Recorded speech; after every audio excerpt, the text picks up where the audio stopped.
Day 4 of fat loss 90 days challenge. ఈరోజైతే నేను chest train చేశాను. చెస్ట్ వర్కౌట్లో ఫస్ట్ వేరియేషన్ వచ్చేసి ఫ్లాట్ బెంచ్ ప్రెసెస్. ఇది నేను 10x3 సెట్స్ కొట్టాను మోడరేటెడ్ వెయిట్ తోటి. నెక్స్ట్ ఈ బెంచ్ ప్రెస్ వర్కౌట్ వల్ల మన ఫుల్ చెస్ట్ యాక్టివేట్ అవుతుంది. నెక్స్ట్ చెస్ట్కి నెక్స్ట్ వేరియేషన్ వచ్చేసి క్రాస్ కేబుల్ ఫ్లై.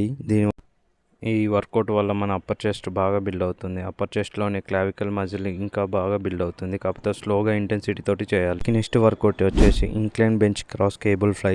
దీనివల్ల మన పూర్తి చెస్ట్ యాక్టివేట్ అవుతుంది.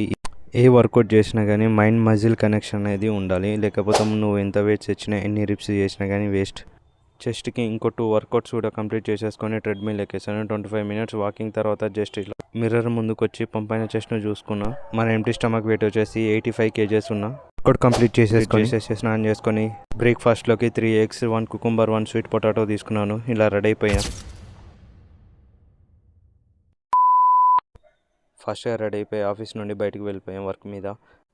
అక్కడే లంచ్ కూడా చేసేసా. 2 full course విత్ చికెన్. ఫస్ట్లో gulab jam with ice cream ఎప్పుడైనా మీరు టేస్ట్ చేసి ఉంటే కామెంట్ చేయండి. వీడియో ఎడిట్ చేస్తూ మన టార్గెట్ 10,000 స్టెప్స్ కూడా కంప్లీట్ చేసేసుకున్నాం.